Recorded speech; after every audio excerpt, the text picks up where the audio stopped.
Bapak Ibu, saudara-saudari yang terkasih dalam Kristus tersalib. Pada hari ini kita kembali mendengarkan kisah Santo Santa dari Gereja Katolik. Pada kesempatan ini saya akan menyajikan kisah tentang Santa Perpetua dan Felicitas. Mungkin di antara kita belum mengetahuinya dengan jelas bagaimana kisahnya, bagaimana kemartiran mereka. Oleh karena itu, pada kesempatan kali ini saya akan mengajak Bapak Ibu Saudara sekalian untuk mendengarkan kisah Santo Santa edisi kali ini. Perpetua mempunyai nama asli Fibia Perpetua. Menurut informasi yang didapat, dia dilahirkan sekitar tahun 183 di Kartago, Afrika Utara, oleh sepasang suami istri yang hingga kini belum diketahui namanya secara jelas. Berdasarkan informasi, pada waktu itu Kartago berada di bawah kekuasaan Roma dan kekaisarannya dipimpin oleh Kaisar Severus. Perpetua mempunyai 2 orang saudara, namun sayangnya salah seorang saudaranya meninggal pada usia muda. Kita tidak tahu dan tidak mempunyai informasi yang benar dan tepat tentang masa kecil Perpetua. Tetapi berdasarkan kesaksian oleh orang-orang pada zaman itu, dia adalah orang yang berbakti dan mempunyai prinsip hidup yang tak tergoyahkan oleh apapun. Sedangkan Felicitas, dia adalah pelayan dari Perpetua. Apapun ia akan lakukan demi pelayanannya kepada Perpetua.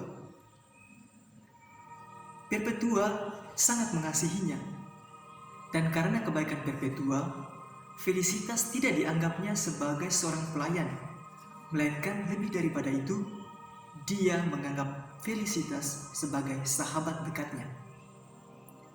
Perpetua menyadari bahwa untuk merasakan kasih ini, semuanya bersumber dari Kristus yang menebusnya. Pada zaman itu, pengejaran dan penindasan terhadap pengikut Kristus berkecamuk oleh para serdadu kafir.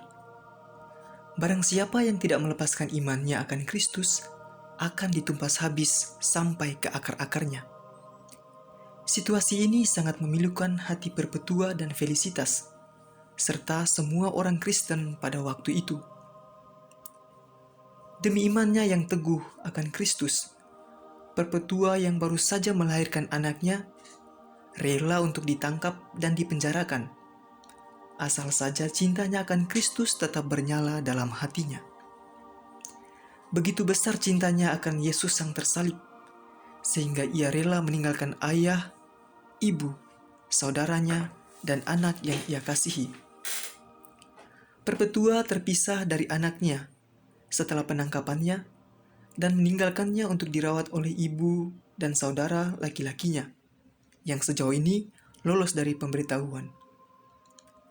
Menurut cerita, Felicitas sedang hamil tua ketika ditangkap bersama Perpetua. Bersama Felicitas dan Perpetua, banyak orang Kristen pun ditangkap dan diangkut ke penjara yang kotor dan menjijikan. Di sana, mereka dipaksa dan disiksa agar mereka dapat meninggalkan iman akan Yesus Kristus. Tak terkecuali Perpetua dan Felicitas, mereka pun mendapatkan hal yang sama, disiksa dan dipaksa agar menanggalkan iman mereka. Kendati terus-menerus diolok dan dihina, Perpetua dengan tenang melawan mereka dengan berkata, "Sekarang giliranku untuk menderita, tetapi akan tiba saatnya aku akan berbahagia dan kamu akan menderita jauh lebih besar daripada yang kualami saat ini." Mendengar kata-kata yang begitu menjenuhkan, membosankan, bahkan suatu kesia-siaan bagi mereka, mereka malah balik menertawakan Perpetua dan kembali menyiksa mereka. Kala itu, ada orang-orang yang menaruh perhatian kepada umat Kristen di penjara. Menyuap penjaga penjara memindahkan orang Kristen ke tempat yang lebih baik dan mengizinkan pengunjung untuk melihat keadaan di sana, termasuk keluarga Perpetua. Sang ayah yang belum menjadi Kristen turut merasakan apa yang dirasakan oleh anaknya Perpetua. Karena tidak sanggup mendengar penderitaan yang harus diterima oleh anaknya, ia menyempatkan diri datang ke penjara untuk membujuk Perpetua agar melepaskan imannya. Kesetiaan ayahnya ditunjukkan sampai hari terakhir pengadilan Perpetua oleh para serdadu kafir. Ayahnya pun dipukul oleh para serdadu ketika berkunjung ke penjara. Pemandangan ini membuat hati Perpetua semakin terluka. Kendati demikian situasi ayahnya, baginya mati karena Kristus lebih mulia daripada murtad karena sayang kepada ayahnya. Meskipun memperoleh penyiksaan yang ngeri di dalam penjara, Perpetua dan Felicitas tiada henti-hentinya memberikan peneguhan kepada orang-orang Kristen yang berada bersama mereka. Mereka meyakinkan bahwa penderitaan yang mereka alami oleh karena iman mereka akan Yesus Kristus tidak akan sia-sia. Namun patut disayangkan bahwa ada beberapa di antara mereka yang murtad dan goyah akibat tidak kuat imannya. Para serdadu akhirnya kehabisan cara untuk memaksa mereka murtad dari imannya. Untuk itu, berdasarkan perintah, orang-orang Kristen yang bersikeras akan imannya akan menghadapi hukuman mati. Mereka yang berada dalam penjara sudah tahu bahwa hukuman yang mengerikan itu akan mereka hadapi. Dengan tenang, mereka menuju arena pertunjukan sesuai dengan kebiasaan pada waktu itu. Sebelum diadili, dalam penjara Perpetua bermimpi mengalahkan setan. Dia menafsirkan bahwa cepat atau lambat ia akan menghadapi iblis itu sendiri. Selain itu, ia pun memperoleh penglihatan istimewa. Dia melihat seberkas cahaya surgawi menerangi penjaranya. Di dalam cahaya itu, ia melihat dirinya dan semua orang Kristen berarak memasuki kemuliaan surgawi. Sebelumnya, selama di penjara, Felicitas yang hamil takut akan kehilangan Perpetua dan banyak orang Kristen lainnya. Sebab perempuan hamil tidak dapat dieksekusi. Namun, akhirnya ia melahirkan seorang anak perempuan beberapa hari sebelum eksekusi dijadwalkan. Putrinya kemudian diadopsi oleh seorang wanita Kristen di Kartago. Akhirnya, tibalah saat mereka diadu dalam arena pertunjukan. Menurut laporan, Perpetua dan Felicitas bersama orang Kristen lainnya bersorak-sorai ketika memasuki arena hukuman. Mereka meyakini bahwa penyiksaan dan kematian mereka akan mengantar mereka pada kemuliaan abadi di surga. Ketika memasuki arena, mereka masih berseru, "Kalian menghukum kami, tapi Tuhan yang akan menghukum kalian." Orang Kristen yang berjenis kelamin laki-laki diterkam oleh hewan-hewan liar seperti macan tutul, babi hutan, dan beruang. Sedangkan Perpetua dan Felicitas bersama perempuan Kristen lainnya ditubruk oleh sapi jantan yang beringas. Untuk menghabisi mereka, Algojo menghunus pedang membunuh mereka. Ketika hendak menghabisi Perpetua, Algojo tidak mampu menusuk ke sasaran yang mematikan.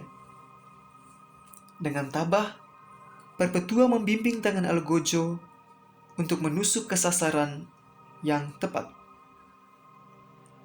Sehingga ada kesaksian tertulis, Perpetua adalah wanita yang begitu agung dan ditakuti iblis. Ia tidak dapat dibunuh seandainya ia sendiri tidak menyetujuinya. Akhirnya, Perpetua dan Felicitas wafat pada tahun 203. Begitulah akhir hidup mereka yang sangat mencintai Yesus. Darah yang ditumpahkan menjadi bukti kesungguhan mereka dalam beriman. Perpetua dan Felicitas akhirnya dikanonisasi oleh gereja menjadi orang kudus, dan peringatannya dirayakan setiap tanggal 7 Maret dalam tradisi gereja Katolik. Hal yang sangat mengagumkan ialah cerita mengenai penyiksaan dan penangkapan di dalam penjara ditulis sendiri oleh Santa Perpetua sewaktu ia di penjara.